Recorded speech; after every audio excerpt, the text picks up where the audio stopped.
Assertion reason का question है ये, जिसमें क्या दिया हुआ है फटाफट देख लिया जाए। देखो असर्शन में कहा जा रहा है a 200 watt bulb 200 watt bulb is glows with more brightness than 100 watt bulb. 200 watt bulb जो है इज मोर ब्राइट। तो क्या ये बात ठीक है?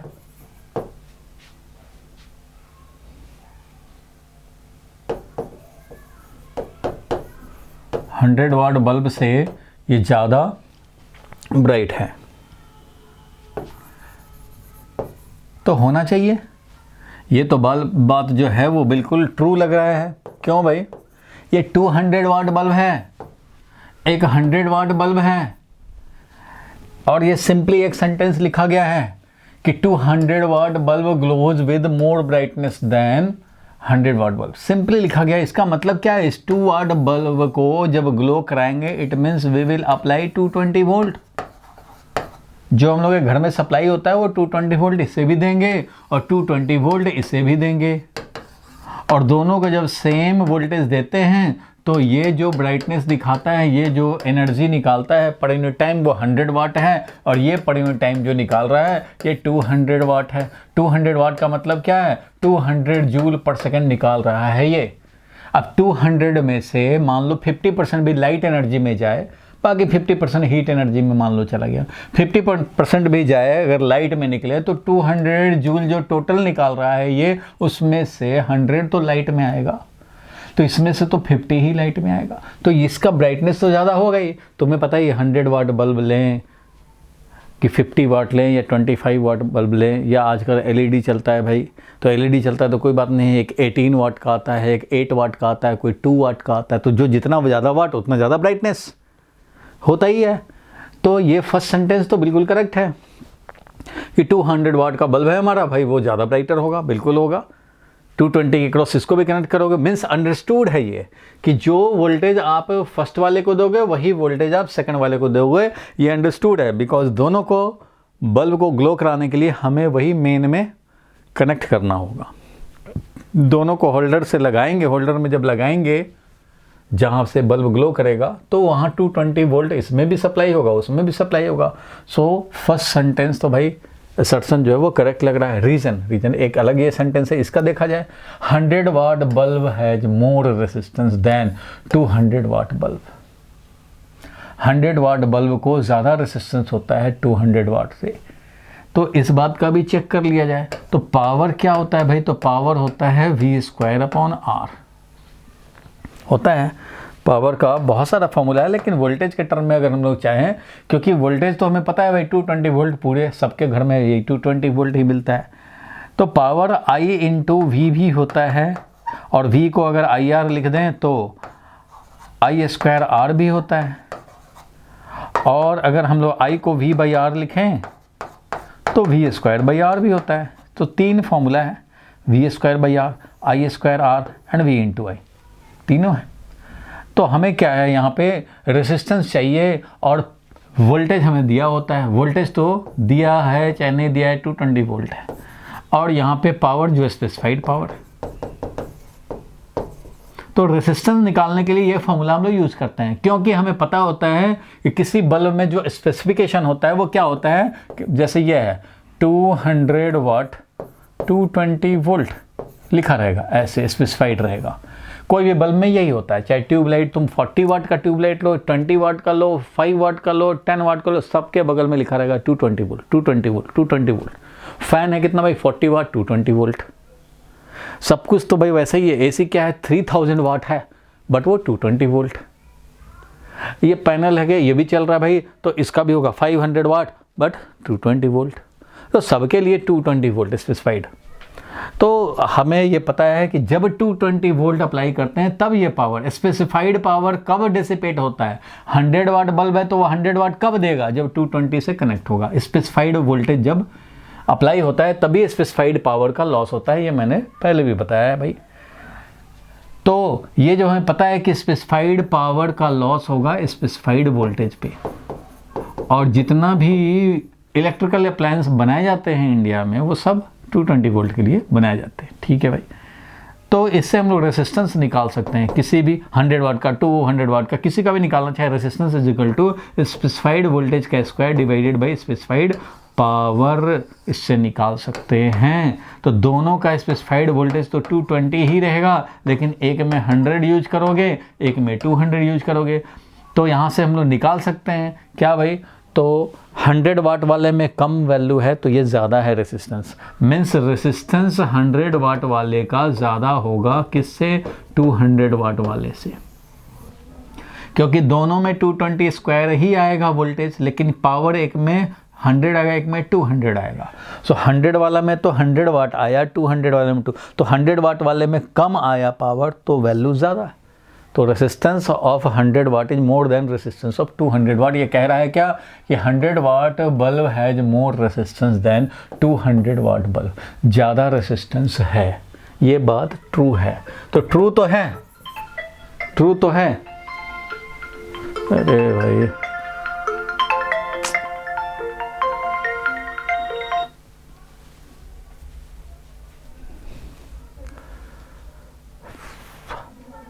अब कनेक्ट हो गया भाई, बीच में किसी का कॉल आ गया था। दिख रहा है, दिख रहा है ना भाई उमेश? तो रेसिस्टेंस तो भैया इसका 100 वाट का ज़्यादा होगा 200 वाट से, तो ये भी ट्रू, ये भी ट्रू। लेकिन क्या इसका ट्रू होना इसको इंडिकेट कर रहा है? ट्रू तो दोनों ही है, बट इसके ट्रू होने से ये ट्रू हो रहा है, मीन्स इसका ज़्यादा रेसिस्टेंस है इसलिए ये ज़्यादा ब्राइटनेस दिखा रहा है क्या? ये इसलिए कम ब्राइटनेस दिखा रहा है। 100 वाट का रेसिस्टेंस ज़्यादा है इसलिए ये कम ब्राइटनेस दिखा रहा है। तो भाई ऐसा डायरेक्ट तो हम लोग नहीं बोल सकते। ये 200 वाट बल्ब ज़्यादा ग्लो दिखाता है, ज़्यादा ब्राइटनेस दिखाता है, ये भी फैक्ट है। और रेसिस्टेंस हमारा 200 वाट वाले का कम होगा, उधर वाले का रेसिस्टेंस ज़्यादा होगा, ये भी एक फैक्ट है। लेकिन सिर्फ इसलिए कि इसका रेसिस्टेंस कम है 200 वाट वाले का इसलिए वो ज़्यादा ब्राइट होगा, ऐसा कंक्लूजन हम लोग डायरेक्ट नहीं निकाल सकते। और जो चीज़ एसर्शन रीजन में, रीजन से डायरेक्ट एसर्शन एक्सप्लेन हो रहा हो, तभी हम लोग समझते हैं ए ऑप्शन देते हैं। ए ऑप्शन का मतलब क्या होता है कि दोनों करेक्ट हैं और रीजन करेक्ट एक्सप्लेनेशन है एसर्शन का, वो भी डायरेक्ट। और अगर इंडिपेंडेंटली ट्रू हैं और डायरेक्टली एक्सप्लेन नहीं कर रहा हो तो ऑप्शन 2 लेते हैं। दोनों करेक्ट हैं लेकिन जब हमारा डायरेक्टली एक्सप्लेन नहीं हो रहा हो, तो ये हमारे समझ से दोनों इंडिपेंडेंटली करेक्ट हैं, डायरेक्टली एक्सप्लेन नहीं हो रहा है, इसलिए बी ऑप्शन पे हम लोग टिक करेंगे। बाकी इसका क्या कहना है बुक वाले का, तो वो भी देखा जाए। तो बुक वाले का कहना है, देखो B option, the resistance R is equal to V square upon P, R is inversely proportional to 1 upon P. ज़्यादा रेसिस्टेंस, ज़्यादा पावर तो कम रेसिस्टेंस, कम पावर तो ज़्यादा resistance. Higher is the wattage of bulb, higher is the wattage of bulb, lesser is the resistance and so it will glow bright. तो ये direct नहीं है, बी ऑप्शन दिया भी है डायरेक्ट, ये इससे कंक्लूजन नहीं निकालते हम लोग, क्योंकि भैया देखो ज़्यादा पावर होने से कम रेसिस्टेंस, कम पावर होने से ज़्यादा रेसिस्टेंस, ये बात ठीक है। लेकिन सिर्फ कम रेसिस्टेंस हो जाने से ज़्यादा ब्राइट हो जाएगा ऐसा नहीं है, बहुत सारे कंडीशन पे ब्राइटनेस तो डिपेंड करेगा। डायरेक्टली हम लोग नहीं बोल सकते कि रेसिस्टेंस कम है इसलिए 200 वाट वाला ज़्यादा ब्राइट होगा, ऐसा कहना ठीक नहीं है। सो डायरेक्ट एक्सप्लेनेशन नहीं है, तो बी ऑप्शन। आपको जब भी असर्शन रीजन आए तो आप यही देखना कि डायरेक्ट इससे एक्सप्लेन हो रहा है क्या। अगर हो रहा है तो ए ऑप्शन पे टिक लगाएंगे, दोनों करेक्ट हैं तभी ये सोचेंगे, दोनों करेक्ट हैं तो डायरेक्टली एक्सप्लेन कर रहा है या नहीं, नहीं कर रहा है तो बी लगाएंगे, और डायरेक्टली करता हुआ लगेगा तो ए लगाएंगे। यही करते हैं हम लोग काम। ठीक है भाई, स्पेसिफाइड वोल्टेज पे ही स्पेसिफाइड पावर डिसिपेट होता है, ये बात सबको मालूम है। चलो आगे बढ़ते हैं, नेक्स्ट क्वेश्चन पे चलते हैं भाई। देखो ये क्वेश्चन मैंने पहले भी कराया था किसी क्लास में, पहले भी मैंने ये कराया है, फिर भी चलो देखो क्या है ये क्वेश्चन, देखा जाए। Current flows through the uniform square frame as shown in figure, in which case the magnetic field at the centre of the frame is not zero. किस कंडीशन में सेंटर पे मैग्नेटिक फील्ड जीरो नहीं है? Centre पे magnetic field, तो भैया ये तो ज़रूर मैंने बताया था कि जब भी इस तरह का यूनिफॉर्म वायर हो और कहीं से आए करंट कहीं चला जाए तो सिर्फ आने वाले का देखो, जाने वाले का देखो, इसके इफेक्ट एक दूसरे का नलीफाई करते हैं। इधर से जो करंट आएगा मान लो I1 और इधर जो करंट आएगा मान लो I2, तो ये I2 वाला जितना फील्ड यहाँ पे डॉट में बनाएगा उतना I1 वाला यहाँ क्रॉस में बनाएगा और एक दूसरे को नलीफाई कर देंगे। इसलिए ये नंबर 1 है ये अगर, और इधर वाला पार्ट अगर ये नंबर 2 है, तो फर्स्ट वाले का जो फील्ड होगा वही सेकंड वाले का फील्ड होगा, इक्वल एंड अपोजिट। तो इस कंडीशन में बोलेंगे कि ये एक दूसरे को तो भाई कैंसिल कर देंगे। बाकी इसका देखो, इसका देखो, तो इसके लाइन पे है 0, इसके लाइन पे है ये 0, इसलिए यहाँ पे तो 0 होगा। तो इसमें 0 होगा, इसमें भी 0 होगा, क्योंकि इन दोनों का तो भाई 0 होना ही है, और इसका भी लाइन पे है, इसके भी लाइन पे, तो यहाँ भी 0 होने हैं। यहाँ पे देखोगे भाई तो इस वाला ने डिस्ट्रीब्यूट हुआ ऐसे और ऐसे, I1 है इधर I2 है, तो ये I2 वाला जितना प्रोड्यूस करेगा I1 वाला अकेले उतना प्रोड्यूस करेगा, तो ये तो कैंसिल कर लेगा। लेकिन क्या इसका और इसका कैंसिल होगा? नहीं होगा कैंसिल। इसका भी आएगा यहाँ पे फील्ड और इसका भी आएगा यहाँ फील्ड, तो यहाँ पे तो भाई 0 नहीं होगा। यहाँ पे देखेंगे तो यहाँ पे देखेंगे तो इसका ऐसे आया, ऐसे डिस्ट्रीब्यूट हुआ, ये ऐसे, इसका भी क्या करेंगे, ये दोनों तो अपना कैंसिल कर लेगा, लेकिन इसका और इसका, तो इसका वाला यहाँ क्रॉस में और इसका वाला यहाँ डॉट में, और आइडेंटिकल कंडीशन है, जैसे इसका फील्ड है वैसे ही इधर वाले का फील्ड है। इसका फील्ड यहाँ पे जितना वैल्यू होगा उतना ही यहाँ होगा वैल्यू, कैंसिल कर लेंगे, इसलिए यहाँ भी 0, यहाँ भी 0, यहाँ भी 0, यहाँ 0 नहीं है, इसलिए यही ऑप्शन टिक करने पड़ेंगे। तुम खुद सोचो भाई, यहाँ पे जितना ये वाला करंट कैरिंग वायर है, जितना यहाँ फील्ड प्रोड्यूस करेगा सेंटर पे डॉट में, उतना ये प्रोड्यूस करेगा क्रॉस में। कितना करेगा वो भी आप कैलकुलेट कर सकते हो, लेकिन आपको अभी ये डिसाइड करना है कि 0 होगा कि नहीं। तो इसका यहाँ जितना डॉट में आएगा फील्ड, उसका इतना ही पे क्रॉस में आ जाएगा फील्ड, इसलिए कैंसिल होकर के 0 बन जाएंगे। यहाँ भी 0, यहाँ भी 0, यहाँ 0 इसलिए हुआ क्योंकि ये इंडिविजुअल भी 0 0 प्रोड्यूस किया, और इसका तो कैंसिल हो गया। ये दोनों तो कैंसिल कर लिए, और इसका इंडिविजुअल 0 इंडिविजुअल 0। यहाँ पे कैसे 0 हो गया? तो ये सब तो कैंसिल कर लिए। इसका अगर है 5 टेस्ला तो इसका भी है 5 टेस्ला, एक डॉट में एक क्रॉस में, तो कैंसिल हो गया। और यहाँ पे क्या है, इसका 5 टेस्ला यहाँ, तो इसका भी 5 टेस्ला यहाँ पे, दोनों एक ही डायरेक्शन में, इसका भी क्रॉस इसका भी क्रॉस, एक ही डायरेक्शन, तो यहाँ 0 नहीं होगा। तो C option will be the correct option. बोलो भाई, क्लियर हुआ? भुवनेश बताओ भाई। भाई पहले वाले कॉन्सेप्ट क्लियर होने चाहिए। भुवनेश क्लियर हुआ? बोल नहीं रहा है भाई पहलवान। क्लियर है? ठीक है भाई, क्लियर है तो हम लोग आगे बढ़ते हैं। और किसी को अगर क्लियर ना हुआ हो, इसका कैलकुलेट करके देखना हो, तो भाई बता देगा।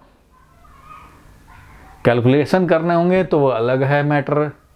कैलकुलेशन के लिए तो भाई बायोट सेवर्ट लॉ हम लोगों ने देखा था, उसका अप्लाई करेंगे और निकालेंगे। इसका भी निकाल सकते हैं और इसका भी निकाल सकते हैं हम लोग।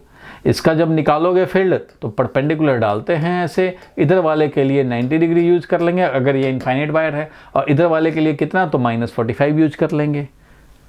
भुवनेश याद होगा ना भाई, ये सारी बातें हमने CBSE वाले क्लास में डिस्कस किए थे। लेकिन अभी के क्वेश्चन में ये क्या करना है, बस देखना है कि इसका फील्ड और इसका फील्ड कैंसिल होगा कि नहीं। तो बिल्कुल कैंसिल हो जाएगा, जैसे इधर का है वैसे ही इधर का है ये। तो इसलिए इसका होगा क्रॉस में, तो इधर वाले का होगा डॉट में, और ये सेम वैल्यू के होंगे, सो कैंसिल हो जाएंगे। तो यही एक मिलेगा। बाकी आंसर आप देखना चाहते हैं, आंसर देखो भाई। आंसर सी है, in the arrangement A, B and D। Answer A, B और D, सी आंसर है। सी आंसर हम लोग का भी आया था। A, B and D, the field at the centre due to the current flowing in the square frame is 0। बाकी तीनों में 0 हैं। The field here in option C due to the current flowing in and out of the frame is non 0। तो सी में ऐसा होगा तो वो हमारा नॉन 0 फील्ड आएगा, बाकियों में 0 आएगा। ठीक है भाई,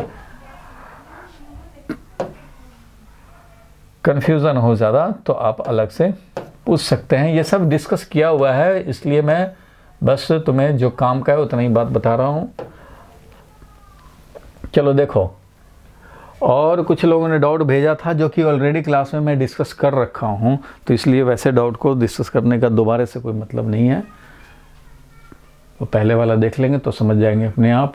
ए क्यूबिकल रीजन ऑफ स्पेस, जरा ध्यान देना भाई, ये मैग्नेटिक इफेक्ट वाला लग रहा है। A cubical region of space is filled with some uniform electric and magnetic field. अच्छा भाई, क्यूबिकल रीजन है, चलो भाई एक क्यूब बना लिया हमने, और इस क्यूबिकल रीजन में ध्यान देना, इस क्यूबिकल रीजन में जो तुम्हारा डाउट है भुवनेश जरा देखो, इस क्यूबिकल रीजन में क्या किया गया। An electron enters the cube across one of its face, इसके एक फेस से इलेक्ट्रॉन एंटर किया, ठीक है भाई, with velocity v and A positron enters via opposite face with velocity -v। इस पे वेलोसिटी है v और एक पॉजिट्रॉन जो इधर से मूव किया वो है वेलोसिटी -v, अपोजिट फेस से वो एंटर कर रहा है। And A positron enters via opposite face with velocity -v, ठीक है भाई, उधर से एंटर किया। At this instant which one of the following is not correct, इस इंस्टेंट पे अब कौन सा करेक्ट नहीं है। एक तरफ से इलेक्ट्रॉन आ रहा है, दूसरी तरफ से पॉजिट्रॉन आ रहा है। इलेक्ट्रॉन एंटर किया, उधर से पॉजिट्रॉन एंटर किया, इसमें इलेक्ट्रिक एंड मैग्नेटिक फील्ड है। अब इलेक्ट्रिक मैग्नेटिक फील्ड किधर है वो नहीं पता, यहाँ इलेक्ट्रिक फील्ड है और मैग्नेटिक फील्ड भी है, लेकिन कौन किस डायरेक्शन में है वो नहीं दिया है, बट हाँ ठीक है दोनों हैं। फर्स्ट ऑप्शन देखा जाए कौन कौन इसमें करेक्ट नहीं है, ठीक है। The electric force on both particles causes identical acceleration. Electric force on both the particle cause identical acceleration. Identical acceleration दोनों में cause होगा इलेक्ट्रिक फोर्स का। तो इलेक्ट्रिक फोर्स देखो, एक पे फोर्स लगाएगा अगर किसी डायरेक्शन में, तो क्योंकि इलेक्ट्रॉन है इधर लगाया तो जो पॉजिटिव होगा उसके अपोजिट में लगाएगा, क्योंकि फोर्स जो इलेक्ट्रिक होता है, इलेक्ट्रिक फोर्स तो Q इंटू E होता है, तो इलेक्ट्रॉन निगेटिवली चार्ज है तो उस पर -E होगा, और पॉजिट्रॉन +E है तो इसलिए इस पर फोर्स ये होगा। तो दोनों पे जो फोर्स होंगे वो इस तरह से इक्वल एंड अपोजिट होंगे, तो इलेक्ट्रिक फोर्स जो होगा वो इक्वल एंड अपोजिट लगेंगे। तो electric force on both the particle cause identical acceleration. Acceleration तो आइडेंटिकल कॉज करेंगे, एक का एक्सेलरेशन हो जाएगा भाई -EE force divided by mass, और दूसरे का हो जाएगा +EE divided by mass. Positron का ये एक्सेलरेशन, इलेक्ट्रॉन का ये एक्सेलरेशन, तो इक्वल एंड अपोजिट है, आइडेंटिकल है मैग्नीट्यूड में, डायरेक्शन में जस्ट अपोजिट है। तो इसको क्या करेंगे, तो इसको ट्रू तो नहीं बोल सकते, कॉजेज इक्वल एक्सेलरेशन, तो इक्वल नहीं है, इक्वल एंड अपोजिट है। अच्छा फर्स्ट वाला देखो, electric force on both the particle causes identical acceleration. Identical acceleration मतलब बिल्कुल आइडेंटिकल, मैग्नीट्यूड डायरेक्शन दोनों, तो ऐसा नहीं है। यहाँ पे हम लोगों ने देखा कि इलेक्ट्रॉन का एक्सेलरेशन और पॉजिट्रॉन का एक्सेलरेशन इक्वल एंड अपोजिट है, इसलिए पूरा आइडेंटिकल बोलना ठीक नहीं है। वेक्टर की तरह देखें तो the magnetic force on both the particle causes equal acceleration. Magnetic force की बात करें, अब मैग्नेटिक फोर्स की बात करें तो मैग्नेटिक फोर्स, ये तो हम लोगों ने इलेक्ट्रिक फोर्स का देखा ड्यू टू इलेक्ट्रिक फील्ड। अब कह रहा है मैग्नेटिक फोर्स का, तो एक पे मैग्नेटिक फोर्स होगा, मैग्नेटिक फोर्स तुम्हें पता ही है भाई, मैग्नेटिक फोर्स होता है charge multiplied by V cross B, ध्यान देना। तो अब इसका देखें हम लोग, तो इलेक्ट्रॉन पे लगने वाला जो मैग्नेटिक फोर्स होगा वो होगा -E इंटू V इलेक्ट्रॉन का क्रॉस B, जो भी मैग्नेटिक फील्ड होगा ये फोर्स लगेगा। अच्छा भाई, अब पॉजिट्रॉन पे कितना फोर्स लगेगा, पॉजिट्रॉन पे अगर मैग्नेटिक फोर्स लिखना चाहते हैं due to magnetic force, positron पे लगने वाला होगा +E इंटू V, तो V तो हमारा अपोजिट में है, जो इसका वेलोसिटी था उसके अपोजिट में, समझो कि ये लिखेंगे V क्रॉस B। अच्छा भाई, तो ये -V क्रॉस B कर रहे हैं और ये है, तो बात तो एक ही होगी दोनों, तो ये तो माइनस भाई V क्रॉस B के अपोजिट में लग रहा है, ये यहाँ भी V क्रॉस B के अपोजिट में लग रहा है, तो ये भी वही हो गया -E into V cross B, क्योंकि जो इसका वेलोसिटी था उसके अपोजिट में इसका वेलोसिटी था, याद होगा पॉजिट्रॉन का अपोजिट में वेलोसिटी -V है, इसलिए ये दोनों फोर्स जरूर आइडेंटिकल हो गए। तो the magnetic force on both the particles cause equal acceleration. तो भाई ये ठीक है, ये फोर्स है तो जितना एक्सेलरेशन इलेक्ट्रॉन में उतना ही एक्सेलरेशन प्रोटॉन पॉजिट्रॉन में लगाएंगे। मैग्नेटिक फोर्स तो भाई ये तो इक्वल कर देंगे एक्सेलरेशन।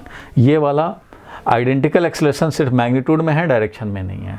ठीक है, बोथ पार्टिकल गेन्स और loss energy at the same rate.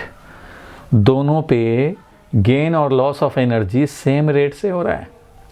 तो भैया मैग्नेटिक फोर्स तो कोई लॉस या गेन नहीं कराता काइनेटिक एनर्जी में, जो इलेक्ट्रिक फोर्स है वही गेन कराएगा या लॉस कराएगा। तो इलेक्ट्रिक फोर्स तो भाई इक्वल एंड अपोजिट लग रहा है, एक को उधर डिफ्लेक्ट कराएगा तो एक को इधर डिफ्लेक्ट कराएगा। तो एनर्जी का गेन जो होगा वो दोनों में सेम रेट से होगा, ये ठीक है, क्योंकि एक को इलेक्ट्रिक इधर भेजेगा दूसरे को इधर भेजेगा, अपोजिट डायरेक्शन में भेजेगा, एक को इधर भेजेगा एक को इधर भेजेगा। तो बोथ द पार्टिकल गेन और lose energy at the same rate, ये ठीक लग रहा है, ये ठीक लग रहा है। The motion of center of mass is determined by B alone. Motion of center of mass is determined by B alone.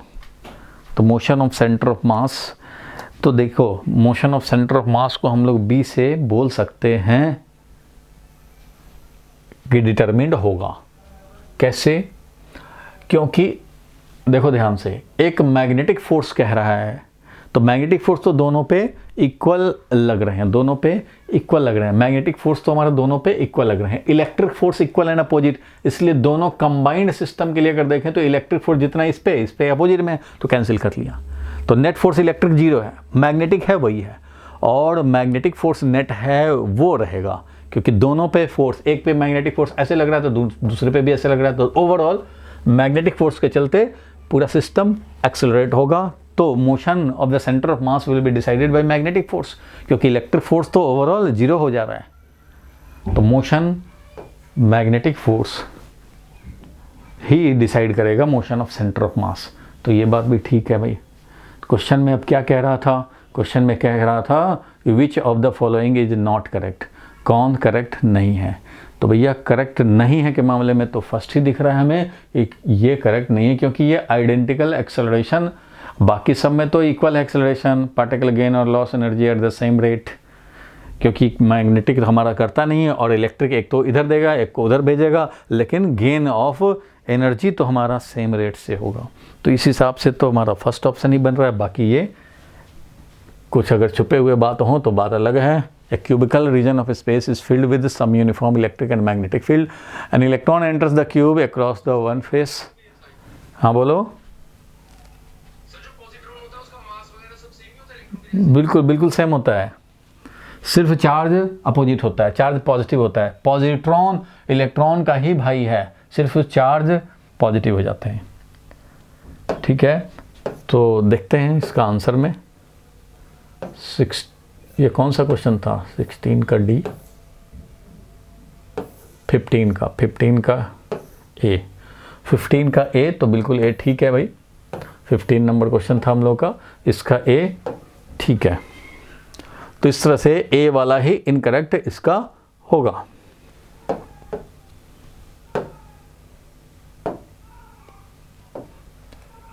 Electron और पॉजिट्रॉन, देखो भाई इलेक्ट्रॉन पे माइनस, इलेक्ट्रॉन पे और पॉजिट्रॉन पे, प्रोटॉन नहीं पॉजिट्रॉन, ये हम लोग न्यूक्लियस में जब पढ़ेंगे ना चैप्टर 13 में, तो आपको ज़्यादा पता लगेगा। इलेक्ट्रॉन और इधर पॉजिट्रॉन। इलेक्ट्रॉन पे प्लस 1.6 × 10⁻⁹ कूलम चार्ज है, ये इलेक्ट्रॉन पे माइनस वाला है चार्ज, -1.6 × 10⁻⁹ कूलम, इस पे है प्लस 1.6 × 10⁻⁹ कूलम, और मास ऑफ इलेक्ट्रॉन जो होता है वही मास ऑफ पॉजिट्रॉन होता है। दोनों आइडेंटिकल हैं, सिर्फ चार्ज का ही अपोजिट है और कुछ नहीं है। ठीक है, तो इसके हिसाब से काम करेंगे हम लोग। तो ये समझ गए भाई। तो इसमें हम लोगों का ए ऑप्शन ही, क्योंकि आइडेंटिकल एक्सेलरेशन नहीं कर पाएगा, इक्वल एंड अपोजिट एक्सेलरेशन होगा। इसलिए नेट इलेक्ट्रिक फोर्स अगर दोनों पार्टिकल को कंबाइन करके नेट इलेक्ट्रिक फोर्स बोलें तो वो जीरो होगा, क्योंकि एक पे जितना लगेगा इलेक्ट्रिक दूसरे पे उतना ही अपोजिट में लगेगा, और इस तरह से नेट इलेक्ट्रिक फोर्स जीरो होगा। लेकिन नेट मैग्नेटिक फोर्स जीरो नहीं होगा, नेट मैग्नेटिक फोर्स जीरो नहीं होगा, क्योंकि एक पे 5K लगेगा तो दूसरे पे भी 5K लगेगा, यानी कि 10K लग जाएगा, 10K डायरेक्शन में। या जिस डायरेक्शन में लगे दोनों एक ही डायरेक्शन में लगेंगे, इसलिए मैग्नेटिक फोर्स लगेगा एक ही डायरेक्शन में, और उसके चलते ही यहाँ पे सेंटर ऑफ मास का मोशन डिसाइड होगा। ठीक है भाई, आगे बढ़ते हैं हम लोग और इसका 16 नंबर क्वेश्चन देखते हैं। तो 16 नंबर क्वेश्चन है circular loop of radius capital R, ये भी मैं पहले कराया हूँ। Circular loop of radius R radius का कोई लूप है तो ठीक है भाई, R रेडियस का एक लूप ले लेंगे।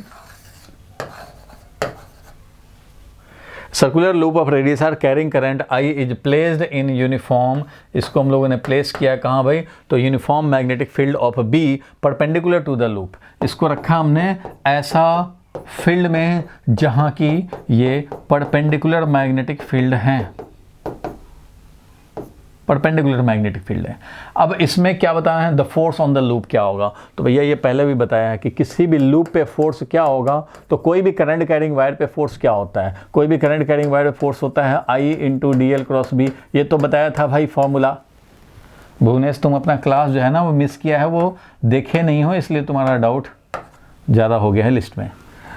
I into DL cross B, इसका इंटीग्रेशन होता है फोर्स।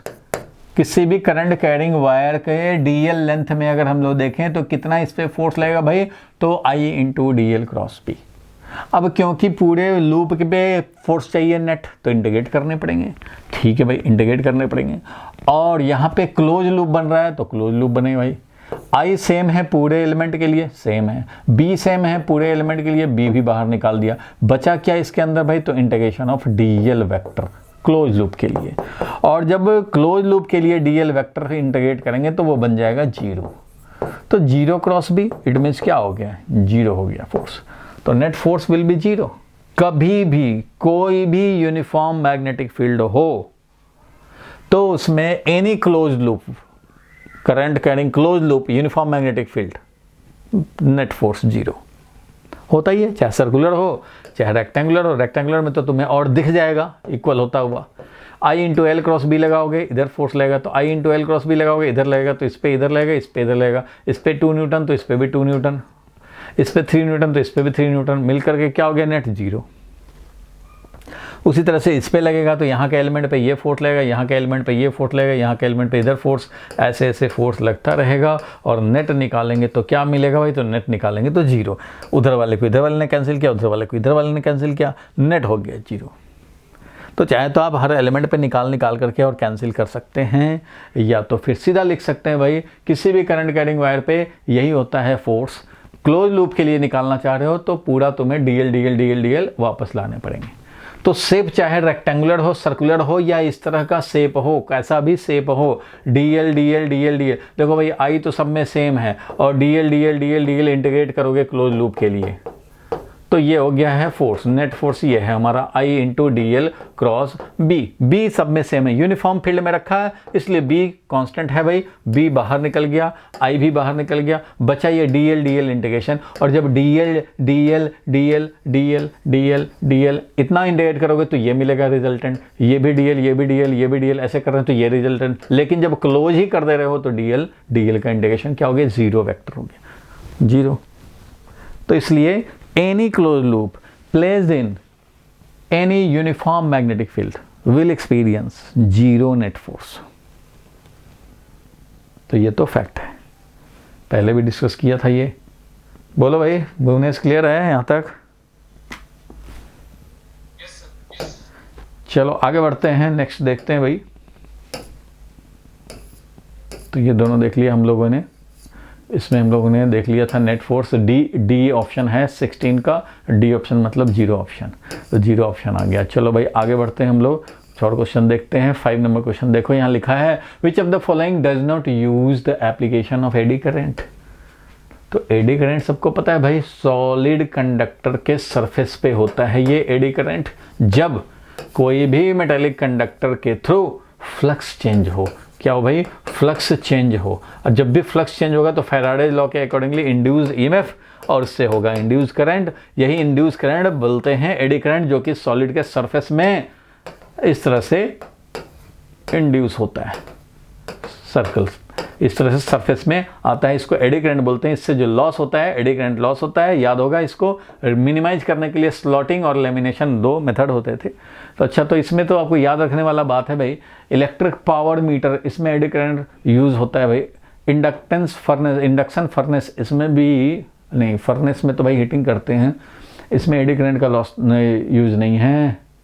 फिर से देखते हैं, विच of the following does not use the application of eddy current. Inductance furnace, हाँ इसमें भी एडी करंट, इसमें जो इंडक्शन फर्नेस में भी हीटिंग जो होता है वो एडी करंट के हीटिंग से ही यूज़ करते हैं, यहाँ भी यूज होगा। Magnetic brake in the train, ये भी होगा हीटिंग, ये भी होगा हमारा एडी करंट का यूज करके। एलईडी में कोई हीटिंग इफेक्ट तो एडी करंट का तो कोई एप्लीकेशन नहीं है। एलईडी लाइट्स जो हैं वो इलेक्ट्रॉनिक सर्किट है, इसमें कोई एडी करंट का लॉस इन्वॉल्व नहीं होता। Inductance furnace, electric power meter, magnetic brake in the train, ये सब इलेक्ट्रिकल बात हो। इलेक्ट्रिकल वाले में ही एडी करंट है, ये तो भैया इलेक्ट्रॉनिक सर्किट है, इसमें कोई एडी करंट का यूज़ नहीं होता। इन सब में यूज़ होता है एडी करंट का, इसलिए ये तो इन्फॉर्मेटिव बात है, आपको याद रखना चाहिए। एलईडी हमारा इलेक्ट्रॉनिक सर्किट है, और इलेक्ट्रॉनिक सेमीकंडक्टर में आगे हम लोग पढ़ेंगे चैप्टर 14 में। तो electronic circuit does not involve eddy current, जो भी होता है इलेक्ट्रिकल सर्किट में होता है। तो इलेक्ट्रिकल पावर, इलेक्ट्रिक पावर है, इलेक्ट्रिकल सर्किट है। इंडक्शन फर्नेस, इसमें भी हीटिंग इफेक्ट यूज होता है एडी करंट का यूज करके। मैग्नेटिक ब्रेक जो लगाते हैं इसमें भी एडी करंट का ही यूज करते हैं, ये याद रखने हैं। अब मैकेनिज्म तो आपको पढ़ना ही नहीं, कैसे हो रहा है कैसे नहीं हो रहा है, तो इसलिए ये तो याद रखने वाली बात है। आगे बढ़ते हैं, चलो इसका अब देखें हम लोग next question.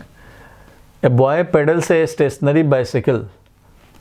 The pedal of the bicycle are attached to a 200 turn coil of area. इसको पेडल से अटैच किए हैं 200 टर्न कॉइल, मीन्स इसमें नंबर ऑफ टर्न 200 है, और इसका एरिया कितना है, तो एरिया दिया हुआ है 0.10 मीटर स्क्वायर। ये है the coil rotates at half a revolution per second.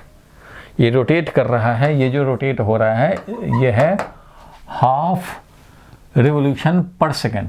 मतलब ओमेगा क्या हो गया भाई, तो हाफ रिवोल्यूशन पर सेकेंड मतलब पाई पर सेकेंड, पाई रेडियन पर सेकेंड हो गया। 2 पाई होता तो कंप्लीट रोटेशन हो जाता, तो पाई रेडियंस पर सेकेंड, क्योंकि ये half revolution per second, half और 1 रिवोल्यूशन में 2 पाई एंगुलर डिस्प्लेसमेंट होता, तो 2 पाई रेडियन पर सेकेंड होता। तो इससे क्या मिला भाई, तो पाई रेडियन पर सेकेंड। इट मीन्स एसआई में अगर हम लोग यूज करेंगे तो पाई रेडियन पर सेकेंड यूज करेंगे ओमेगा का वैल्यू। अच्छा ठीक है भाई। It plays in uniform magnetic field of, तो मैग्नेटिक फील्ड जो दिया हुआ है वो 0.02 टेस्ला का दिया हुआ है magnetic field, perpendicular to the axis of rotation. जिस एक्सिस ऑफ रोटेशन परपेंडिकुलर है मैग्नेटिक फील्ड, अगर मैग्नेटिक फील्ड समझो ऐसे है तो इसके परपेंडिकुलर है एक्सिस ऑफ रोटेशन, मतलब ये ऐसे रोटेट कर रहा है। ध्यान देना, ये इस तरह से रोटेट कर रहा है समझो। अगर मैग्नेटिक फील्ड राइटवर्ड डायरेक्शन में है तो ये कॉइल ऐसे रोटेट कर रहा है, इससे ऐसे रोटेट कर रहा है। तो एक्सिस ऑफ रोटेशन वर्टिकल हो गया ये, और हॉरिजॉन्टल में फील्ड है, तो इस तरह से ये रोटेशन हो रहे हैं। ठीक है, perpendicular to the axis of rotation है हमारा magnetic field. The maximum voltage generator in the coil, भैया तो ये तो एसी जनरेटर वाली बात हो गई। मैक्सिमम वोल्टेज याद होगा, एसी जनरेटर में होता था E0 साइन ओमेगा टी। कोई भी एक कॉइल जो एसी जनरेटर में भी देखा था हम लोगों ने भाई, तो फील्ड बनता था, नॉर्थ और साउथ से फील्ड बनता था, और यहाँ पे हम लोग फ्लक्स जो निकालते थे तो वो फ्लक्स कितना होता था भाई, तो B इंटू एरिया एक लूप के थ्रू, और N है तो N, और इसका ओरिएंटेशन किसी टाइम पे ओमेगा टी, क्योंकि थीटा हमारा ओमेगा टी होता था। Omega is equal to angular displacement upon time, तो किसी टाइम में थीटा क्या होता था भाई, तो ये तो रोटेट कर रहा है, तो थीटा का वैल्यू ओमेगा टी रखते थे। ये था फ्लक्स, और इससे मिलता था induced EMF minus D phi by D T. तो इसको डिफरेंशिएट करते थे, minus of D phi by D T करते थे, तो इससे मिलता था एन बी ए ओमेगा और cos omega T sine omega. Cos omega T का डिफ्रेंसिएशन क्या होता है? Minus of sine omega T into omega, minus minus positive रह जाता था, एन बी ए साइन ओमेगा। इसी को बोलते हैं ई equal to E naught sine omega T. Means E is equal to ये जो आया ई नॉट वो है एन बी ए ओमेगा। यही है मैक्सिमम, ये है maximum induced EMF, maximum EMF यही है। क्वेश्चन में यही तो पूछ रहा है, the maximum voltage generated in the coil क्या होगा। तो ये इसी तरह से बिल्कुल ये रोटेट कर रहा है और ये पूछा जा रहा है कि इसमें मैक्सिमम इंड्यूस्ड ईएमएफ क्या होगा। तो फ्लक्स का तो ऐसे ही है, ये एरिया देखो ऐसे, ये एरिया है, ये फील्ड के साथ ओमेगा टी एंगल बनाया, किसी टाइम में क्या होगा तो ये होगा flux N B a cos omega T. Differentiate करो ये मिलेगा, और ये जो मिला तो इससे हमें मिल गया कि मैक्सिमम वैल्यू क्या है इसका, इंड्यूस्ड ईएमएफ का मैक्सिमम वैल्यू जब साइन ओमेगा टी 1 हो जाए तो एन बी ए ओमेगा मैक्सिमम ईएमएफ। तो इसलिए ई मैक्स का वैल्यू एन दिया है भाई, एन दिया है, बी दिया है, एरिया दिया है, ओमेगा दिया है। अरे भैया सब दे ही दिया तो फिर क्या दिक्कत, फिर तो निकाल ही लेंगे। देखो इसमें भी क्या दिया हुआ है तुम्हारा आंसर में, देखो हेयर फ्रीक्वेंसी 0.5 हर्ट्ज, क्योंकि दिया था ना कि हाफ रोटेशन पर सेकेंड हाफ रोटेशन लगा, तो हाफ रोटेशन का मतलब हो गया कि 2 रोटेशन, हाफ रोटेशन पर सेकेंड है, इसका मतलब फ्रीक्वेंसी ये है 0.5 हर्ट्ज। बात एक ही है, फ्रीक्वेंसी इसमें लिखा गया, वैल्यू उतनी आएंगे, एन इतना है, ए इतना है, एरिया दिया है, बी दिया है। ये मैक्सिमम वोल्टेज जनरेटर क्या होगा, एन बी ए ओमेगा, ओमेगा को लिख दिया 2 पाई फ्रीक्वेंसी, ओमेगा यही होता है 2 पाई इंटू फ्रीक्वेंसी। देखो 2 पाई इंटू 0.5 कर दिया तो पाई ही तो आया ना, हम लोग का भी पाई आया था, हम लोगों का भी तो पाई था। पाई फ्रीक्वेंसी होता है रोटेशन पर सेकंड या रिवोल्यूशन पर सेकंड, इसी को बोलते हैं फ्रीक्वेंसी। तो इसमें दिया हुआ था हाफ, तो हाफ रोटेशन पर सेकंड का मतलब हो गया हाफ साइकिल पर सेकंड, और इसी को बोलते हैं हर्ट्ज, इसलिए हाफ हर्ट्ज है, 0.5 हर्ट्ज है। बात एक ही है, फ्रीक्वेंसी से लिख रहे हैं, और ओमेगा तुम्हें पता है कि 2 पाई अपॉन टी होता है, it means 2 pi into frequency होता है, तो 2 पाई और फ्रीक्वेंसी दे दिया है हाफ, तो क्या मिलेगा हमें, पाई ही मिलेगा। सो फाइनली ओमेगा का वैल्यू हमें पाई ही आना है।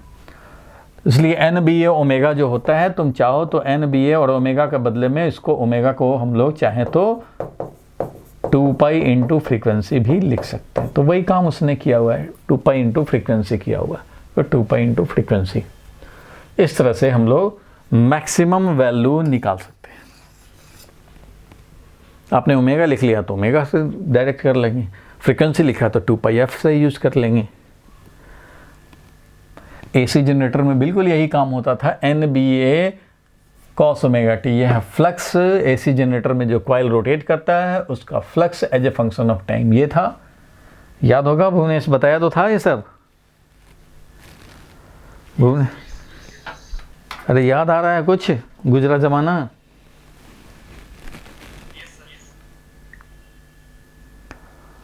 स्मृति तुम्हें तो दिक्कत हो सकती है, जिसका भी कॉन्सेप्ट पहले का क्लियर नहीं होगा तो उसको उस डाउट में थोड़ा दिक्कत आ सकती है, कोई बात नहीं है। चलो भाई आगे बढ़ते हैं हम लोग, नेक्स्ट पे चलते हैं, इसको हटा रहा हूँ मैं, नेक्स्ट पे चलते हैं। नेक्स्ट क्वेश्चन देखो, थ्योरेटिकल है, induction furnace max use of. अभी देखा था हम लोगों ने, तो इंडक्शन फर्नेस पे एडी करंट का यूज होता है। इंडक्शन फर्नेस में कोई हीटिंग एलिमेंट होता है, हीटिंग कराते हैं हम लोग, फर्नेस है तो भैया हीट तो कराएंगे, तो हीटिंग कराने के लिए एडी करंट का वहाँ यूज़ होता है। सेल्फ इंडक्टेंस, म्यूचुअल इंडक्शन नहीं, एडी करंट। फ्लक्स चेंज करो, और फ्लक्स चेंज करोगे तो उससे हमारा उस मेटालिक में फ्लक्स जब चेंज होगा तो इंड्यूस्ड करंट चलेंगे, उसको एडी करंट, उससे हीटिंग इफेक्ट आएगा, उसी का ही हम लोग हीटिंग करने में यूज़ करते हैं। सो इसमें एडी करंट, इसका आंसर हम लोग लगा देंगे।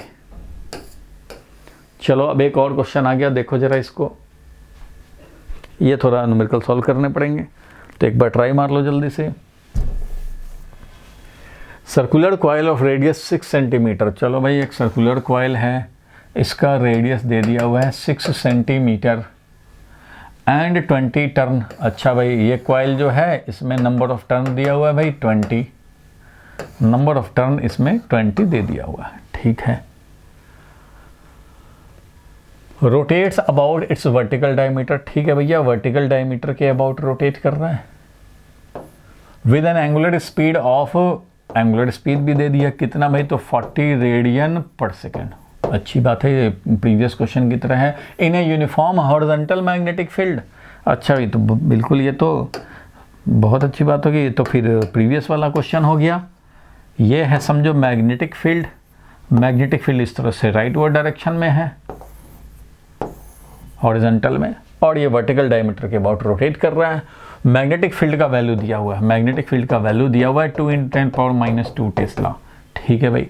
If the coil forms a close loop, if the coil forms a close loop of resistance 8 ohm, अच्छा भाई इसका रेसिस्टेंस दे दिया हुआ है 8 ओम, then the average power loss due to Joule's heating, average power loss due to Joule's heating, average power loss क्या होगा, हीटिंग इफेक्ट क्या होगा भाई, वो जरा हम लोग समझना चाहते हैं।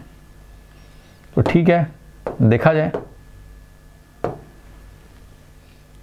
एवरेज पावर लॉस बताना है, तो अभी जो हम लोगों ने काम किया था, यहाँ एवरेज पावर लॉस निकालने हैं।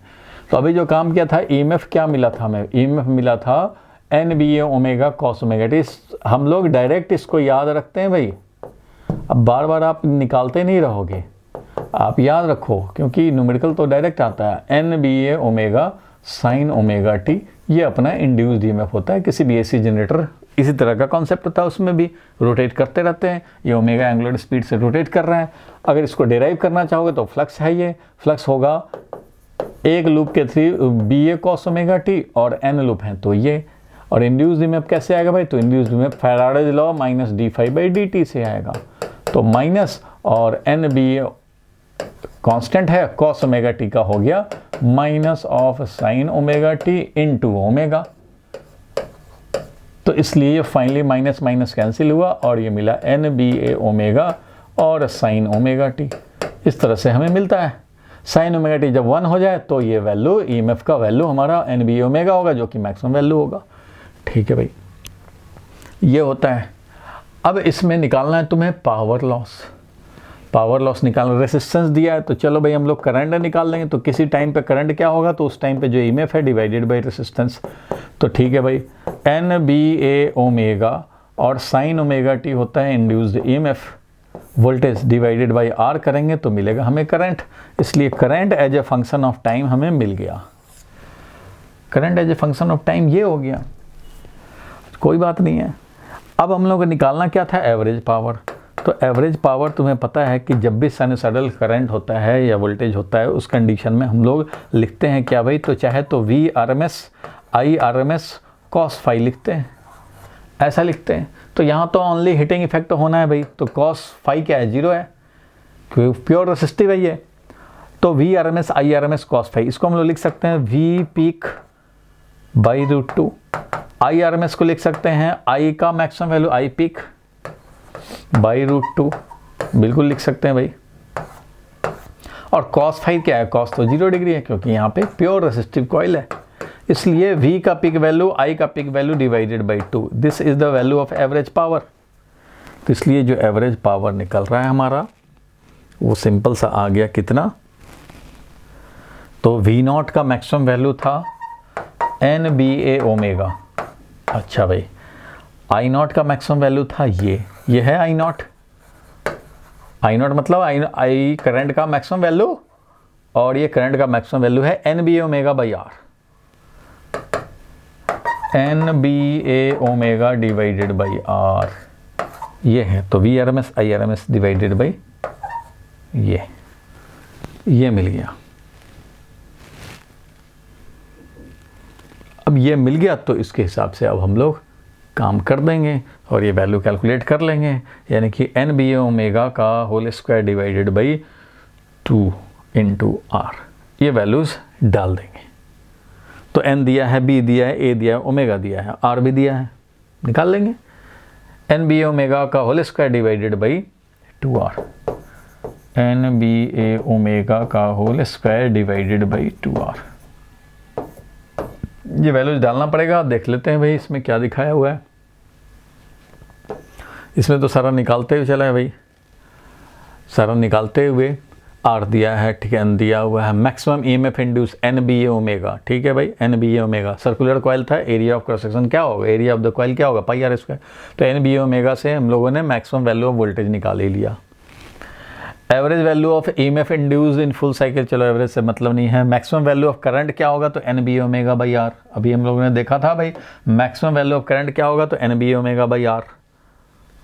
तो यहाँ पे भी यही किया गया है भाई, NBA omega by R. NBA omega ही तो है, ये maximum value of voltage divided by R किया, ये मिल गया। एवरेज पावर डिसिपेशन क्या होगा, तो करंट का मैक्सिमम वैल्यू और ईएमएफ का मैक्सिमम वैल्यू, ईएमएफ का मैक्सिमम वैल्यू करंट का मैक्सिमम वैल्यू डिवाइडेड बाई 2। क्यों, EMF divided by √2, current divided by √2, हम लोग का भी तो वही था, EMF maximum value current maximum value divided by 2। यही तो काम है। cos फाई तो 0 है, तो cos 0 तो 1 हो जाता है। तो वोल्टेज का मैक्सिमम वैल्यू करंट का मैक्सिमम वैल्यू डिवाइडेड बाई 2, यही होना है आंसर। तो करंट का मैक्सिमम वैल्यू वोल्टेज का मैक्सिमम वैल्यू, वोल्टेज का मैक्सिमम वैल्यू है ये, करंट का मैक्सिमम वैल्यू डिवाइडेड बाई 2 किया, काम खत्म।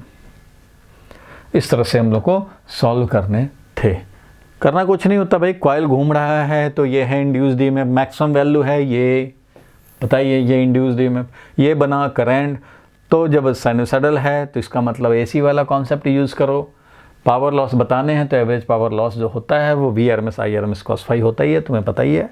और VRMS IRMS cos फाई रखेंगे और मिल जाएगा हमें वैल्यू। ठीक है भाई, आगे बढ़ें। बोलो भाई रोशन, क्लियर है? भुवनेश बोल भाई। चलो ठीक है, आगे बढ़ते हैं हम लोग, नेक्स्ट क्वेश्चन पे चलते हैं। देखो भाई एक और क्वेश्चन आ गया, इसको जल्दी से हम लोग एक बार नज़र मारा जाए भाई, एक बार इसको ट्राई किया जाए, एक बार इसको ट्राई किया जाए।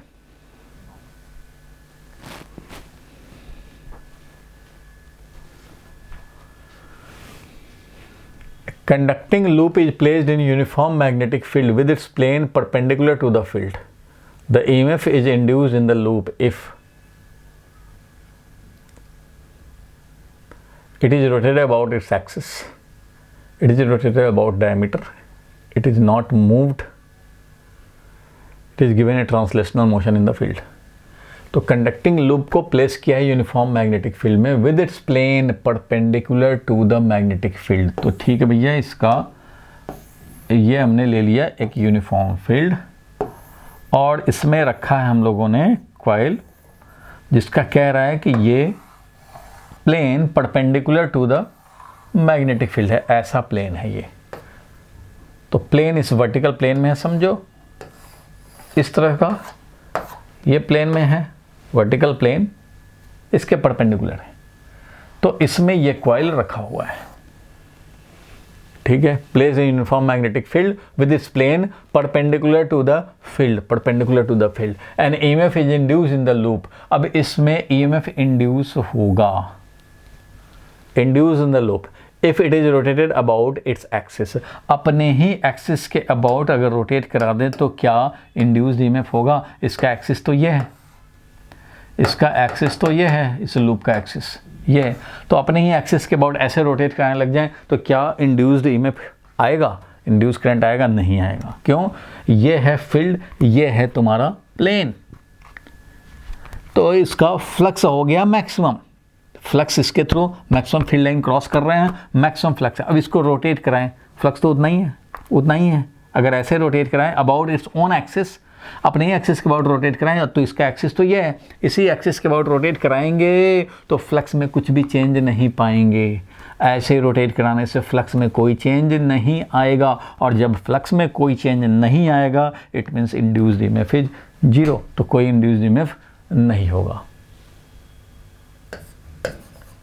नो EMF, ऐसे में नहीं आएगा। It is rotated about diameter, अपने डायमीटर के अबाउट रोटेट कराएं भैया, तो इसको अपने डायमीटर के अबाउट, ये समझो डायमीटर है और इसके अबाउट रोटेट कराओगे तो फ्लक्स में वेरिएशन होगा, क्योंकि ऐसे मैक्सिमम फ्लक्स, कम हो गया फ्लक्स, ऐसे कर देंगे तो 0 फ्लक्स में कोई फील्ड लाइन क्रॉस नहीं करेगा इसको। ऐसे करेंगे, फिर मैक्सिमम वैल्यू है, फिर 0 है, फिर मैक्सिमम वैल्यू। तो इस तरह से ही रोटेट कराते हैं तो इलेक्ट्रिसिटी प्रोड्यूस होता है। एसी जनरेटर का भी तो यही है, ऐसे फील्ड के परपेंडिकुलर में ऐसे फ्लक्स मैक्सिमम हो, 0 हो, मैक्सिमम हो, 0 हो, तब चलता है तो इंड्यूस्ड ईएमएफ आता है। इसलिए इसमें तो भैया इंड्यूस्ड ईएमएफ आएगा। और ये कितना आएगा? तो ये आएगा वैसे ही NBA omega sine omega T, ये आएगा induced EMF. If it is not moved, अरे भैया मूव ही नहीं कराओगे तो फ्लक्स में चेंज कैसे पाओगे? फ्लक्स में चेंज नहीं होगा, ऐसे ही लेके पकड़े हुए हैं, कॉइल रखा हुआ है, फील्ड में फ्लक्स बना हुआ है 10 वेबर का, और 10 वेबर का ही है हमेशा। जब इसको मूव ही नहीं करा रहे तो हमारा फ्लक्स चेंज, और मूव भी ऐसे अगर कराए तो भी फ्लक्स चेंज नहीं हुआ, तो पर्पस है फ्लक्स चेंज होना, तो इसमें फ्लक्स चेंज नहीं होगा, इसलिए इंड्यूस्ड ईएमएफ 0 होगा। If it is given A translational motion in the field, अगर ये ट्रांसलेशनल मोशन दिया जाए, ऐसे चला जाए तब भी फ्लक्स वही रहेगा, ऐसे चला जाए तब भी फ्लक्स वही रहेगा। जब भी ट्रांसलेशनल मोशन कराएंगे तो फ्लक्स में कोई चेंज नहीं आएगा। ओरिएंटेशन जब तक चेंज नहीं होगा फ्लक्स में चेंज नहीं होगा। ऐसे ऊपर लेके चले गए, नीचे लेके चले गए, ऐसे कर दिए, तो फ्लक्स तो उतने का उतना रहा, 10 वेबर ही रहा। अगर फील्ड हमारा 100 क्रॉस कर रहा है तो 100 ही क्रॉस कर रहा है, ऐसे भी क्या 100, ऐसे भी क्या 100 क्रॉस कर रहा है, ऐसे भी 100, ऐसे ले गए तब भी 100, ऐसे ले गए तब भी 100, तो इस कंडीशन में कोई इंड्यूस्ड ईएमएफ नहीं होगा। इसलिए सिर्फ यही है ऑप्शन जिसमें कि फ्लक्स चेंज होगा, और किसी में फ्लक्स चेंज नहीं होगा। चाहे तो अपने एक्सिस के अबाउट, फर्स्ट वाला अपने एक्सिस के अबाउट रोटेट कराएंगे, no change in flux. Move translational कराएं, नो फ्लक्स चेंज। मूव ही ना कराएं तो भी no flux change.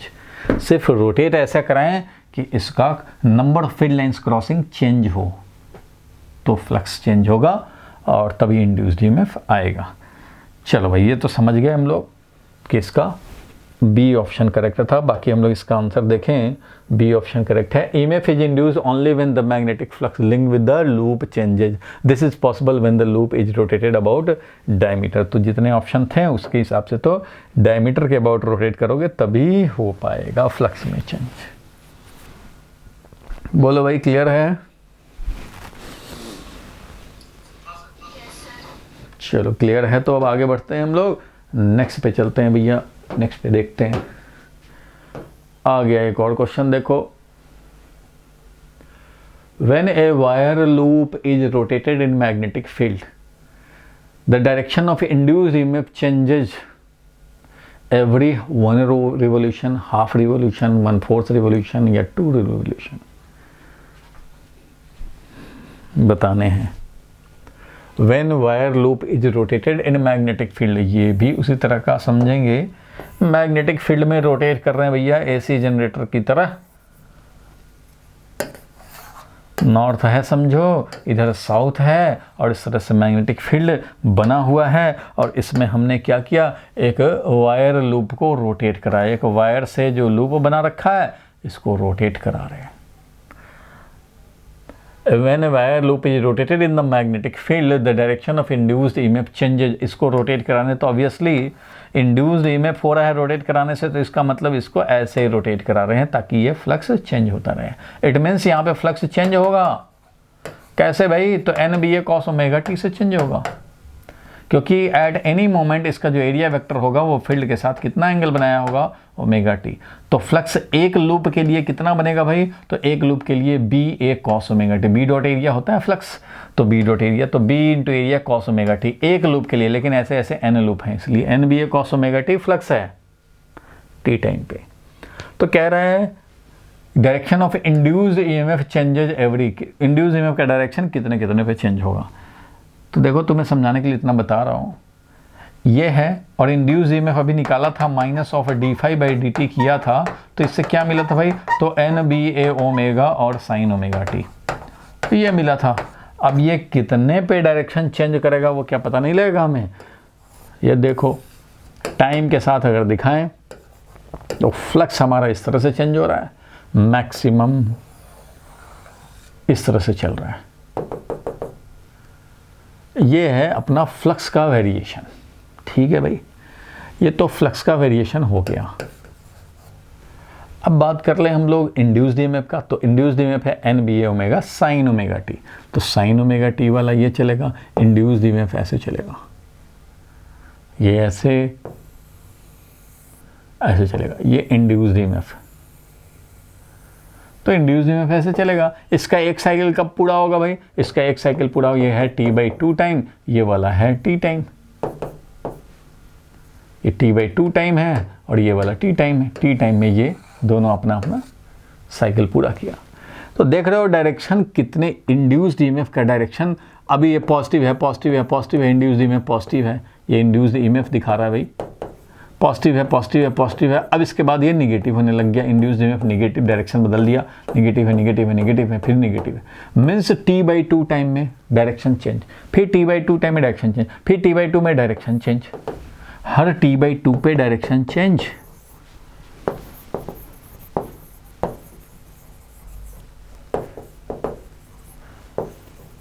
Direction of induced EMF changes, induced EMF का डायरेक्शन चेंज हो रहा है after every t/2। t/2 time का मतलब क्या हुआ, एक t/2 का मतलब है हाफ रोटेशन, क्योंकि एक रोटेशन लगाएगा तो सीधा यहाँ पर पहुँच जाएगा, एक रोटेशन 360 डिग्री, तो 360 डिग्री नहीं चाहिए हमें तो हाफ रोटेशन पे ही डायरेक्शन रिवर्स हो रहा है। हाफ, देखो इससे पहले पॉजिटिव था, इसके बाद नेगेटिव हो गया, साइनसॉइडल है भैया, तो साइनसॉइडल तो डायरेक्शन चेंज करता ही है हाफ साइकिल पे, तो हाफ साइकिल पे चेंज कर रहा है, इसलिए half revolution, every half revolution के बाद डायरेक्शन चेंज करेगा। फ्लक्स भी डायरेक्शन चेंज, साइन चेंज करेगा, और इंड्यूस्ड ईएमएफ, इंड्यूस्ड करंट अपना डायरेक्शन चेंज करेगा, तो हाफ रिवोल्यूशन के बाद चेंज करेगा। बाकी इसका एक्सप्लेनेशन देखा जाएगा। इसने बताया भाई the direction of induced EMF is reversed after every half revolution of the loop, half revolution of the loop के बाद डायरेक्शन चेंज हो जाएगा। तो यही तो हम लोग भी कंक्लूजन निकाल लिए। ठीक है भाई, इंड्यूस करंट का भी बोलता तो इंड्यूस करंट क्या होता, तो इंड्यूस करंट भी वैसे ही निकालते भाई, induced EMF divided by R, तो करंट का वैल्यू भी तो यही मिला था, N B A omega upon R, maximum value of current और साइन ओमेगा टी। तो इस तरह से करंट मिला, साइनसॉइडल है current, I is equal to I naught maximum value into sine omega T, इसको बोलते हैं पिक वैल्यू, और आई नॉट बाई √2 को बोलते हैं आरएमएस वैल्यू ऑफ करंट। तो भैया जब भी साइनसॉइडल वेरिएशन हो तो यही होता है V R M S, I R M S निकालना होगा तो ऐसे लिखेंगे। खैर यहाँ जो क्वेश्चन था वो यही था भाई कि डायरेक्शन कितने टाइम के बाद, कितने रिवोल्यूशन के बाद रिवर्स कर रहा है, तो वो है हाफ रिवोल्यूशन के बाद। ठीक है भाई, आगे देखते हैं हम लोग, एक और क्वेश्चन आ रहा है, थोड़ा सा बड़ा है क्वेश्चन देखने में, समझ लिया जाए इसको भी, इसको ट्राई करो भाई, ये भी डाउट है किसी का, भुवनेश का शायद। चलो भाई इसको जरा किया जाए।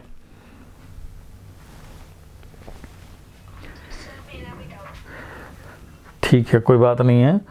तो ये इस बुक का डाउट है, सब इस बुक का डाउट है, जिसमें कि हम लोग CBSE टर्म 1 का हर चैप्टर में जो 100 क्वेश्चन दिए हुए हैं उसमें के डाउट हैं, इससे हम लोगों ने डाउट कवर किए हैं। और कुछ तो भाई चैप्टर वाइज हम लोगों ने एक एक क्लास पूरा लिया है, तो उसमें भी कुछ डाउट डिस्कस हुए हैं हर चैप्टर के। चलो देखते हैं हम लोग। A long solenoid S has n turn पर मीटर, एक लॉन्ग सोलेनॉइड है S, इसको देखा जाए भाई। तो एक लॉन्ग सोलेनॉइड बना लिया हमने, चलो लॉन्ग सोलेनॉइड बना लेता हूँ मैं, और इसका S नाम है और ये है n इज टर्न पर मीटर, तो ये number of turn per unit length, यही तो होता है, विद डायमीटर A। अच्छा भाई, इसका डायमीटर A है, diameter is A। At the centre of this coil we place a small coil of n turn. अच्छा, इसके सेंटर पे स्मॉल कॉइल रखे हैं ऐसा, और ये कितना भाई, तो n टर्न्स हैं इस कॉइल के, और ये जो टर्न्स रखे गए हैं एंड डायमीटर B। अच्छा, इसका डायमीटर B है, इसका डायमीटर B है, इसका डायमीटर ए है, बड़े वाले का ए है, ठीक है। B इज लेस देन ए, मतलब छोटा वाला कॉइल इसके अंदर ही है। If current in the solenoid increases, अब करंट इस सोलेनॉइड में हम लोग इंक्रीज करें, current in the solenoid increases linearly with time. अच्छा भाई, यहाँ पे करंट इंक्रीज कर रहा है लीनियरली विद टाइम, मीन्स ये कुछ कांस्टेंट नहीं, लीनियर रेट से इंक्रीज कर रहा है। चलो भाई, ये लीनियर है, कुछ लीनियर रेट से इंक्रीज कर रहा है। लीनियर का मतलब है 1 पावर में, टाइम का 1 पावर, ठीक है, linearly with time. Then the EMF will be induced in the smaller coil, smaller coil में ईएमएफ इंड्यूस होगा, क्योंकि इसमें करंट चेंज करोगे तो वहाँ पे फ्लक्स चेंज होगा, ठीक है भाई। विच of the following is correct graph showing the EMF versus T, EMF versus T if the current varies as a function of mt square plus c। Current vary कर रहा है, current varies as a function of, तो current का जो variation है वो mt square plus c का variation है, ये दिया है। चलो कोई बात नहीं है, ये करंट का as a function of time variation दिया है, current is equal to mt square plus c दिया है। फिर से देख लिया जाए, लॉन्ग सोलेनॉइड S, ठीक है, बड़ा वाला N per unit with diameter alpha A, at the centre of the coil we place another coil, ठीक है, छोटा वाला coil. If the current in the larger coil increases linearly with time, increases linearly with time भी लिख रहा है और यहाँ पे फंक्शन भी दे रखा है, तो ये लीनियर थोड़ी है, तो फंक्शन दिया तो चलो फंक्शन ही लेके चलेंगे हम लोग। करंट हमारा इस तरह से वेरी कर रहा है टाइम के साथ। Then the EMF will be induce in the smaller coil, smaller coil में ईएमएफ इंड्यूस होगा। Which of the following is graph of EMF magnitude versus T, तो ईएमएफ निकालना है। चलो भाई निकाला जाए, ईएमएफ टी टाइम पे क्या इंड्यूस होगा, पहले फ्लक्स निकालते हैं फिर हम लोग ईएमएफ निकाल पाएंगे। ये स्मॉलर कॉइल में हमें निकालना है as a function of time, ठीक है भाई। तो पहले तो स्मॉलर कॉइल में फ्लक्स निकालते हैं, स्मॉलर कॉइल में फ्लक्स निकालेंगे तो इसमें total number of turn n है और फ्लक्स थ्रू 1 टर्न होगा BA और cos 0। क्यों भाई, क्योंकि छोटा वाला जो कॉइल है उसमें हर लूप का एरिया वेक्टर इधर ही लिया जाएगा और बड़े वाले के अंदर है, तो जिधर फील्ड है उधर ही लूप में एरिया वेक्टर भी होगा, क्योंकि लूप भी ऐसे रखा हुआ है तो लूप का एरिया वेक्टर यही है और फील्ड भी यही है, तो B और एरिया सेम डायरेक्शन में, B and area same direction, theta is equal to 0। तो स्मॉलर जो कॉइल है उसके थ्रू अगर हम लोग फ्लक्स निकाले तो नंबर ऑफ टर्न B कितना भाई, तो जो बड़े वाले सोलेनॉइड का फील्ड है म्यू नॉट NI, यही होता है फील्ड म्यू नॉट NI, और एरिया कितना पाई इंटू आर स्क्वायर, ये लिखेंगे छोटे वाले रेडियस का स्क्वायर, ठीक है भाई। तो फ्लक्स आ गया स्मॉलर वाले में कितना, तो N mu nought small NI जो था भाई बड़े वाले में करंट था I, और pi into small r square, तो स्मॉल r रेडियस क्या होगा, तो इसका रेडियस था B, डायमीटर था B, तो रेडियस हो गया B/2, तो यहाँ पे मैं लिखूंगा पाई इंटू B/2 का स्क्वायर, रेडियस तो यही है, तो ये हो गया flux through the smaller coil. Smaller coil पे flux as a function of time ये मिल चुका हमें कितना भाई, तो N mu nought small n pi B square upon 4I ये मिला है।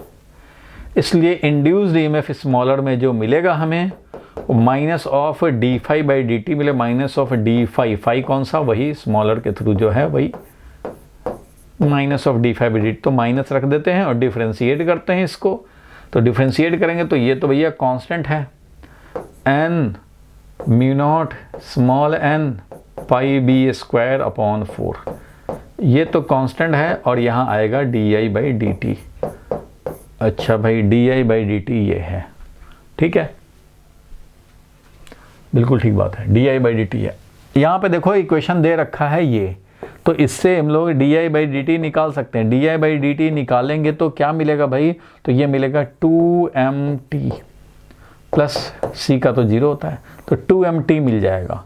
di/dt इज 2mt, इसलिए इसने बोला कि लीनियर वेरिएशन है। di/dt क्या है, वो लीनियरली इंक्रीज कर रहा है di/dt। तो di/dt का वैल्यू हम लोग डालेंगे 2mt।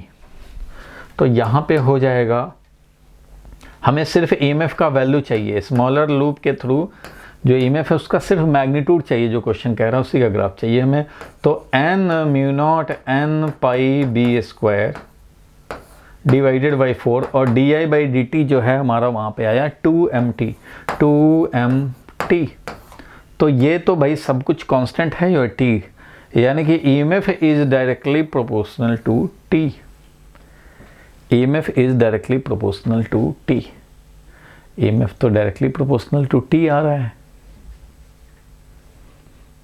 करंट का वैल्यू लीनियरली इंक्रीज कर, di/dt इज लीनियर, तो ये इस तरह से बढ़ रहा है।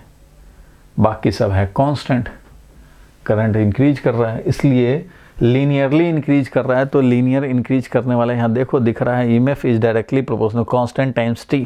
तो डायरेक्टली प्रोपोर्शनल जब दिख रहा है तो हम लोग इस पे टिक लगाएंगे, directly proportional to t। t = 0 पे 0 था, उसका धीरे धीरे बढ़ता गया भाई, इसका स्लोप है ये। तो ये कांस्टेंट टाइम्स कोई भी y = some constant times x होता है तो इसका ग्राफ ऐसा ही होता है। तो ये वाला ग्राफ सुटेबल है। EMF का वैल्यू देख रहे हो टाइम के साथ बढ़ता जा रहा है, EMF का वैल्यू टाइम के साथ बढ़ता जा रहा है, डायरेक्टली प्रोपोर्शनल टू t है, इसलिए टाइम के साथ लीनियरली बढ़ता जाएगा। तो इसका ऑप्शन जो हम लोगों ने एनालाइज किया उसके हिसाब से तो यही होगा भाई, हम लोगों ने समझा भी है ठीक से क्वेश्चन को, इसलिए यही उसका आंसर हो जाएगा ये वाला। अब इसका एक्सप्लेनेशन देख लिया जाए हम लोग। सी ही है, ठीक है भाई आंसर। तो अब देखो यहाँ पे क्या कह रहा है ये, as per the data given in the question the magnetic field due to the current in the solenoid μ0 ni, ठीक है भाई μ0 स्मॉल ni होता ही है, बड़े वाले सोलेनॉइड में होगा। Magnetic flux linked with the smaller coil due to this field will be NBA और cos 0 डिग्री, क्योंकि जिधर एरिया है उधर ही फील्ड है, ठीक है भाई। और ये πb² अपना इसका area of the smaller coil, πb² नहीं देना चाहिए था, πb²/4 होता क्योंकि डायमीटर भी दिया था। Area of smaller coil πb²/4 होगा, यहाँ पे बुक वाले ने गलत किया हुआ है।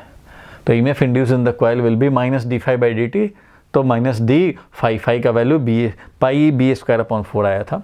तो खैर, तो di/dt ये रख दिया हम लोगों ने, फाइनली ये आ गया, ये 4 नहीं दिया इसमें, 4 यहाँ पे से गायब कर दिया क्योंकि इसने जो डायमीटर दिया उसी को रेडियस समझ लिया, ठीक। di/dt तो current I varies as a function of time mt² + c, इसलिए di/dt के लिए I का वैल्यू रख दिया ये, तो di/dt ये मिल गया।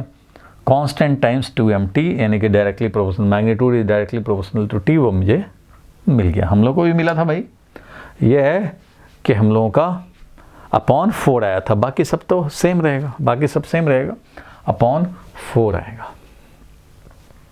क्यों? क्योंकि क्वेश्चन में दिया था भाई, क्वेश्चन में जो दिया था at the centre of this coil we place a smaller coil of n turn and diameter b।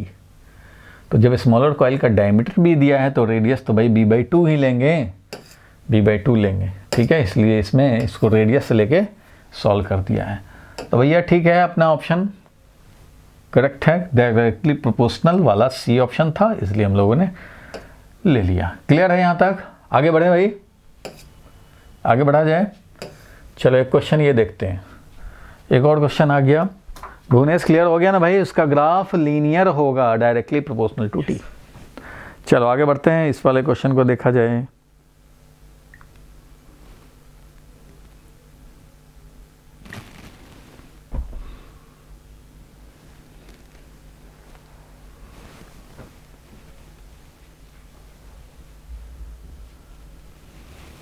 In a uniform magnetic field B, a wire in the form of semicircle of radius r rotate about the diameter of the circle with angular frequency omega. The axis of rotation is perpendicular to the field. Total resistance of the circuit is r. Then the mean power generated per period of rotation is तो एक ही type का question आ रहा है almost Bhuvnesh तुम्हारा। तो चलो देखो, कोई बात नहीं, देखा जाए इसको। Uniform magnetic field B of a wire in the form of a semi circle. अच्छा भाई, इस बार सेमी सर्कुलर आर रेडियस का, रोटेट अबाउट इस डायमीटर ऑफ द सर्कल। मतलब अभी सेमी सर्कुलर, पूरा सर्कुलर नहीं है, ये सेमी सर्कुलर है। कोई बात नहीं है, सेमी सर्कुलर कॉइल बना हुआ है, सेमी सर्कुलर कॉइल है, सेमी सर्कुलर कॉइल है, और ये अपने डायमीटर के अबाउट, डायमीटर ये समझ लो, रोटेट करेगा ये किसमें भाई, मैग्नेटिक फील्ड में। तो किसी मैग्नेटिक फील्ड में जब ये रोटेट करेगा तो कभी प्लेन फील्ड में आएगा, कभी प्लेन परपेंडिकुलर हो जाएगा, इस तरह से ये रोटेट करेगा। जैसे ये है पूरा सर्कल होता तो उसका डायमीटर इतना ही, सेमी सर्कुलर बना दिया, इसी को रोटेट करा रहे हैं इससे। तो ये जब रोटेट करा रहे हैं तो अब इसका एरिया जो लिया जाएगा, इस सेमी सर्कुलर कॉइल का हम लोग एरिया जो लेंगे वो एरिया इस बार हो जाएगा pi are square divided by 2, इतना हो जाएगा भाई। तो यूनिफॉर्म मैग्नेटिक फील्ड बी है, uniform magnetic field in the form of semi circle of radius R, small R का सेमी सर्कल है, ठीक है भाई। Rotate about the diameter of the circle with angular frequency omega, omega है angular frequency इसका। The axis of rotation is perpendicular to the field, field के perpendicular है axis of rotation, इसी के अबाउट रोटेट कर रहा है, बिल्कुल ठीक है भाई। If the total resistance of the circuit, total resistance of the circuit capital R है, then the mean power generated क्या होगा, mean power generated, power mean निकालने हैं। तो सबसे पहले तो भाई ये रोटेट करा रहे हो, ठीक है, ऐसे रोटेट करा रहे हैं सेमी सर्कुलर, तो फिर वही काम करेंगे, फ्लक्स तो पहले लिखेंगे। फ्लक्स तो होता है N B a cos omega T, क्योंकि रोटेट कराएंगे किसी मोमेंट पे ओमेगा टी एंगल है, तो ये अच्छा भाई। तो इससे इंड्यूस्ड ईएमएफ बिल्कुल वैसे ही आएगा, एन बी ए ओमेगा और साइन ओमेगा टी आया इंड्यूस्ड ईएमएफ, ठीक है भाई। इससे आएगा तुम्हें करंट, तो इंड्यूस्ड करंट क्या हो, इंड्यूस्ड करंट क्या हो जाएगा भाई, तो induced EMF divided by resistance of the circuit, तो ये हो गया N B A omega divided by R sine omega T, बिल्कुल ठीक है भाई। ये हो गया current as a function of time, तो ये हुआ तुम्हारा करंट का पिक वैल्यू, और ये है वोल्टेज का peak value E naught sine omega T. ये है ईएमएफ इंड्यूस्ड और ये है करंट इंड्यूस्ड, ठीक है भाई, ठीक है। और अब निकालना क्या है, average power, mean power generated पर पीरियड ऑफ रोटेशन। तो मीन पावर निकालना है, तो मीन पावर क्या होता है, ये सब तो साइनसॉइडल है, तो मीन पावर वैसे ही लिखेंगे। क्या लिखेंगे भाई, तो V R M S I R M S cos phi, यही लिखेंगे, V R M S I R M S cos phi. तो V R M S I R M S cos phi, तो इसको हम लोग किसी एक के टर्म में भी लिख सकते हैं, वी आर एम एस यानी कि V peak by root two I naught, ये भी लिख सकते हैं बाई रूट टू करके 2 कर लेंगे, और cos phi, cos phi, phi क्या प्योर रेसिस्टिव सर्किट है, तो इसलिए इसका तो कुछ होगा नहीं, तो यही हो गया V naught I naught divided by root two यानी कि V naught I naught by 2, V naught I naught by 2, ये हो जाएगा अपना पावर। तो वी नॉट कितना था, तो वी नॉट था हमारा N B A omega, N B A omega. I naught क्या था भाई, तो आई नॉट था हमारा N B A omega by R, N B A omega divided by R, ये मिल गया। तो इस तरह से तुम्हें मिल गया फाइनली कितना भाई, तो पावर जो मिला हमें एवरेज पावर वो एन बी ए ओमेगा का whole square divided by twice R, तो एन स्क्वायर बी स्क्वायर और एरिया का जो वैल्यू है वो है पाई इंटू रेडियस का स्क्वायर, और रेडियस कितना था, आर ही रेडियस है, आर रेडियस है, तो इसलिए इसका आर रेडियस है, तो एरिया जो लेंगे वो क्या लेंगे, तो pi are square by 4, pi are square divided by 2, pi are square divided by 2 लेंगे, क्योंकि इसका पूरा क्या एरिया चाहिए, pi are square divided by 2 area, तो pi are square divided by 2 area लेंगे। अच्छा भाई, तो एन बी ए स्क्वायर और ये लिखेंगे पाई आर स्क्वायर अपॉन 2 का whole square, N square B square, area का square, omega square divided by twice into capital r. ये कैपिटल आर रेसिस्टेंस है, स्मॉल आर यहाँ radius of the semi circle है, इसलिए पावर जो आ गया एवरेज पावर वो कितना आया, तो ये आ गया N square capital B square pi square R का पावर 4 ओमेगा स्क्वायर आर का power 4 omega square divided by ये हो गया 4 और ये 4 इंटू 2 8 कैपिटल आर, यही हो गया 8 इंटू कैपिटल आर, तो यही हो गया। अच्छा, अगर एक ही सेमी सर्कल अगर एक ही था, नंबर ऑफ टर्न नहीं दिया हुआ है, इसका मतलब एक ही एक वायर से बनाए, तो नंबर ऑफ टर्न एक ले लेंगे भाई, 1 ले लेंगे, तो 1 गायब हो जाएगा, n गायब हो जाएगा, तो ये क्या मिल जाएगा हमें, बी स्क्वायर पाई स्क्वायर है, यानी कि बी पाई और आर स्क्वायर ओमेगा का होल स्क्वायर, ऐसा बोल सकते हैं, divided by 8 r. B pi are square omega का whole square divided by 8 r, ये वाला ठीक है, b pi are square omega का whole square divided by 8 r, ये ठीक है। 8 आर तो आना ही है, 8 आर यहाँ है, 8 आर यहाँ है, लेकिन यहाँ पे आर स्क्वायर नहीं है, यहाँ पे तो आर स्क्वायर आना चाहिए क्योंकि आर का पावर 4 है, तो इसलिए बी ऑप्शन हो जाएगा इसका करेक्ट। फिर से सेमी सर्कुलर है, कॉन्सेप्ट वही लगाने हैं भाई, तो फ्लक्स हमारा हो गया N B A omega, N B a cos omega t, induced EMF n B A sine omega t, current value मिला, तो पावर एवरेज यही होता है I R M S V R M S cos phi, तो I R M S V R M S cos 0 degree pure resistive circuit है, खाली resistance इसका है, तो ये मिला हमें, वी नॉट का वैल्यू रखा, इसका वैल्यू रखा, एरिया हमारा भाई सेमी सर्कुलर का रखना पड़ेगा, इसलिए ये सारा स्क्वायर डिवाइडेड बाई 2 आ रहा है, स्क्वायर डिवाइडेड बाई 2 आ रहा है, लेकिन एरिया का वैल्यू हमें पुट करना पड़ेगा, तो एरिया का वैल्यू पहले ही हम लोग निकाल भी रखे हैं, पाई आर स्क्वायर अपॉन 2, तो पाई आर स्क्वायर अपॉन 2 रख दिया हमने और इस तरह से कैलकुलेट कर लिया, वो आ गया। इसका आंसर भी देख लिया जाए, इसका एक्सप्लेनेशन क्या है बुक का, तो फ्लक्स इज बी, एन तो वैल्यू 1 ही ले लिया है, एक ही लूप बना हुआ है, तो नंबर ऑफ टर्न नहीं दिया तो एन लेने की जरूरत नहीं है, n1 हो जाएगा, तो b into area pi are square upon 2 cos omega T, ठीक है, D phi by D T की ये मिल गया। तो पावर क्या होगा, E M F square divided by R, ऐसे कर दिया, तो पावर ऐसे भी लिख सकते हो भाई, किसी को कन्फ्यूजन हो, इस E M F square divided by R लिख सकते हैं, E M F maximum square divided by R लिख सकते हैं, ये तो बात ठीक हो गया भाई, आंसर हमारा वही आ गया, b pi are square omega का whole square divided by 8 r, तो आंसर तो भैया अपना जो बी आना था वो आ चुका है। इसको मैं डिलीट कर रहा हूँ और मैं ये दिखा रहा हूँ कि इसने जो फॉर्मूला यूज़ कर लिया है वही अपना वाला भी वही फॉर्मूला है।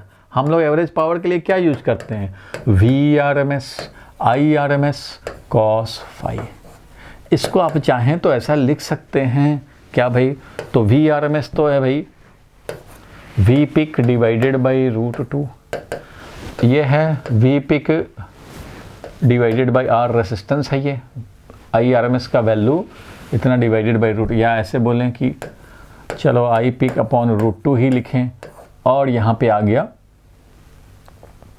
कॉस फाई का वैल्यू, तो यहाँ पे हमारा क्या है भाई, तो वो तो 0 है, ठीक है, यानी कि V naught I naught by 2 आया था, तो आपको ये वाला ऐसे आप करेंगे तो ये इंस्टेंटेनियस निकाल करके और तब एवरेज वैल्यू इसका हाफ यूज करके तब जाके ये आया। हम लोगों ने क्या था, V naught I naught upon 2, तो वी नॉट और आई नॉट का वैल्यू लिखेंगे वी नॉट बाई आर, ये है, तो हम लोगों का ये आया V naught square divided by 2r,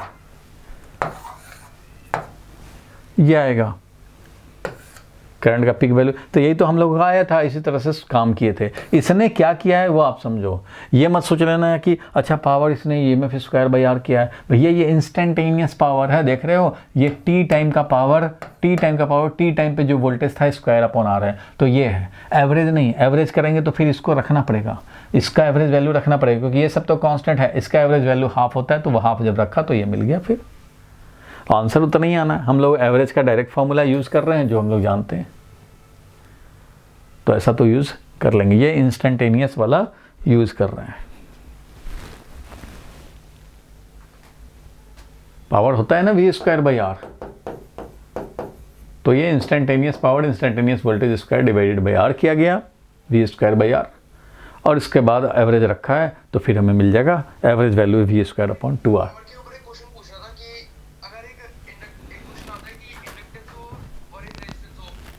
और दोनों को हमने सीरीज में लगा रखा है, तो अगर इंडक्टर की कॉइल में अगर एक आयरन रॉड लगा दें हम, तो बल्ब में जो ब्राइटनेस है वो डिमर हो जाएगी।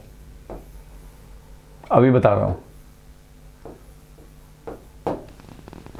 देखो ये क्वेश्चन जो है वो अलग हो गया, ये जो तुमने पूछा डाउट ये अलग हो गया। अभी फ़िलहाल इसका तो काम ख़त्म हुआ, इसका काम अलग होगा पहले, तब तो इस पे आएंगे। तो चलो भाई, इसमें हम लोगों ने, इसने भी एक काम किया भाई, n का वैल्यू 1 लेकर के अपना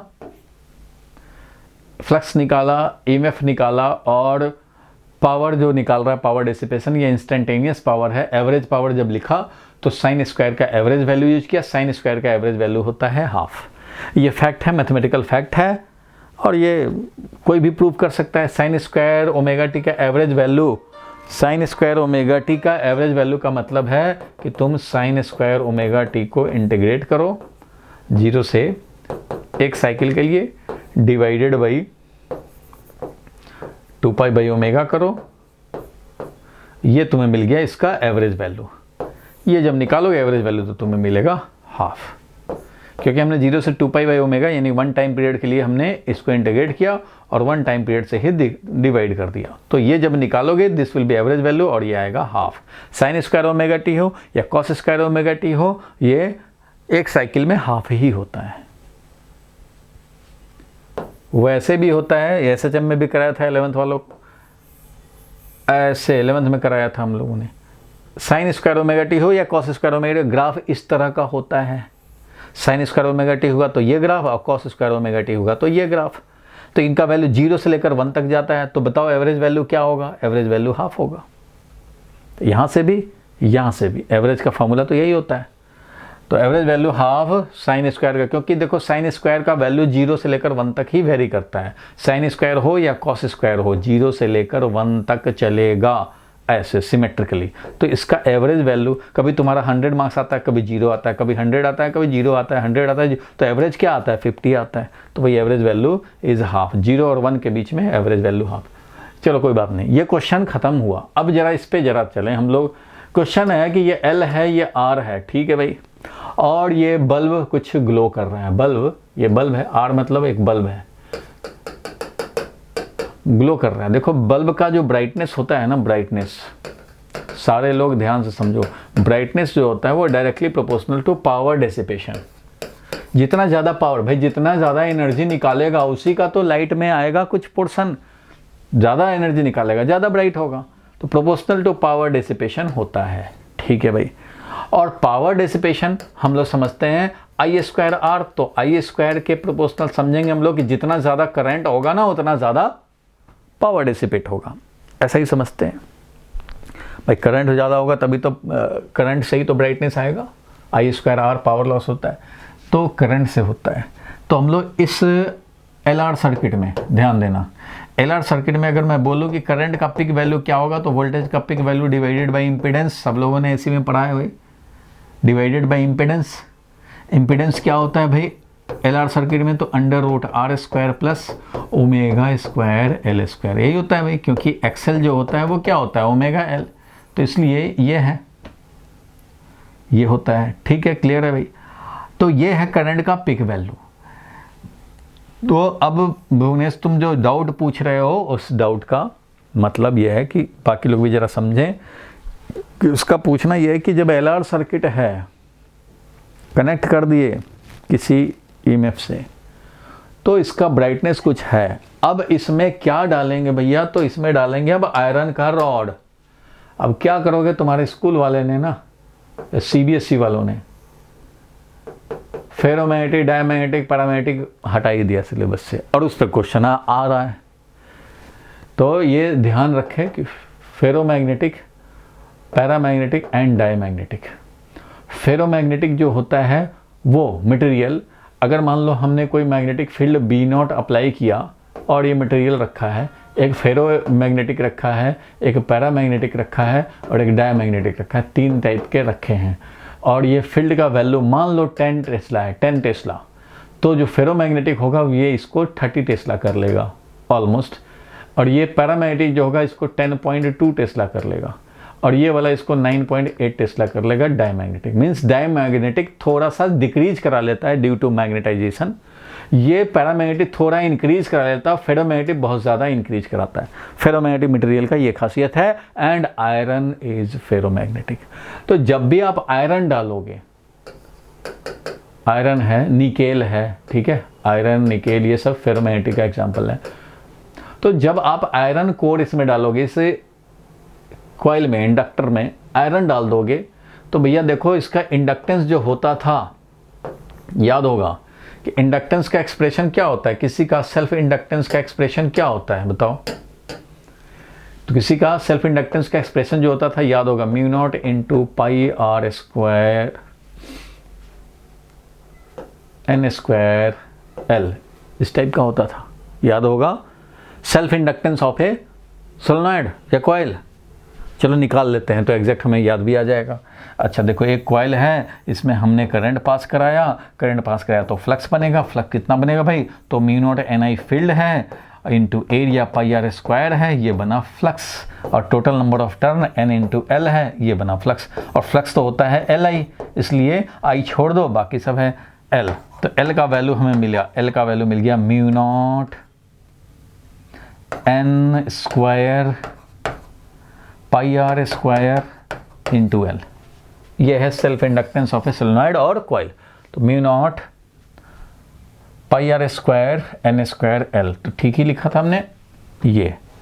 अब देखो ये तब है जब कॉइल के अंदर एयर है तब, अगर कॉइल के अंदर एयर नहीं हो और कुछ और तुमने डाल दिया, जब आयरन डाल दिया तो mu naught into mu r, medium बदल गया, उसका परमेबिलिटी बदल जाएगा, pi are square N square l है, ये परमेबिलिटी बदल गया, और आयरन का परमेबिलिटी या कोई भी फेरोमैग्नेटिक का परमेबिलिटी, फेरोमैग्नेटिक सब्सटेंस में परमेबिलिटी का वैल्यू एयर के परमेबिलिटी से बहुत ज़्यादा होता है, इसलिए अंदर का इंडक्टर जो है मीडियम चेंज करने से ये वाला जो फैक्टर आ गया ना, ये वाला वैल्यू मान लो आ गया 2 आ गया या 3 आ गया या 4 आ गया या 5 आ गया, कुछ भी आएगा, ये 1 से ज़्यादा ही रहेगा, क्योंकि भैया फेरोमैग्नेटिक डाला है तुमने, तो परमेबिलिटी बहुत ज़्यादा बढ़ा देगा तो इंडक्टेंस का वैल्यू इंक्रीज हो जाएगा, और इंडक्टेंस का वैल्यू इंक्रीज हुआ तो एक्सेल इंक्रीज हो जाएगा, और एक्सेल इंक्रीज हुआ तो ये जेड इंक्रीज हो जाएगा। एक्सेल इंक्रीज हुआ यानी कि एल इंक्रीज हुआ, तो देख रहे हो डिनोमिनेटर में ये जो जेड है वो इंक्रीज हो जाएगा, और जेड इंक्रीज होने का मतलब करंट डिक्रीज हो जाएगा। करंट डिक्रीज तो ब्राइटनेस भी डिक्रीज, सो बल्ब पहले जितना करंट चल रहा था अब उससे कम करंट चलेगा, क्योंकि करंट का पिक वैल्यू देख रहे हो जेड है यहाँ पे। इसलिए हम लोग कंक्लूजन क्या लिख सकते हैं इस वाले के लिए, तो कंक्लूजन तुम जब रीजनिंग लिखोगे इसका तो ये लिखोगे क्या भाई, तो insertion of iron in the coil में इंसर्शन किए तो म्यू नॉट जो होगा वो रिप्लेस्ड होगा mu naught into mu r से, where mu r is very very greater than 1 for iron, ferromagnetic है इसलिए, ठीक है। मीन्स परमेबिलिटी बढ़ गया तो mu naught into mu r और n square pi are square l, ऐसा होता था हमारा भाई। तो ये L विल इंक्रीज, रीजनिंग में हम लोग लिख सकते हैं कि ये L, क्योंकि हमने ये म्यू नॉट हमारा इंक्रीज हो गया, परमेबिलिटी इंक्रीज हो गया, परमेबिलिटी जो पहले म्यू नॉट था अब mu naught into mu R, यानी परमेबिलिटी इंक्रीज हुआ। तो इसको रिप्रेजेंट कैसे करोगे, ऐसे लिखेंगे, permeability will increase due to iron insertion, this implies permeability increase, तो L will increase means XL जो कि ओमेगा L है ये इंक्रीज तो Z जो कि under root R square plus omega L का होल स्क्वायर है भाई, तो ये वाला भी increase, Z increase, then current will decrease, current का पिक वैल्यू विल डिक्रीज। क्यों भाई? क्योंकि करंट का पिक वैल्यू होता है वोल्टेज का peak value divided by Z, इसलिए इसके बेसिस पे current will decrease. Current will decrease means brightness of bulb decrease करेगा। करंट डिक्रीज करा दिया तो ब्राइटनेस ऑफ बल्ब भी डिक्रीज हो जाए, क्योंकि करंट अब कम जा रहा है, कम जा रहा है तो कम ब्राइट होगा। बोलो भाई, क्लियर है?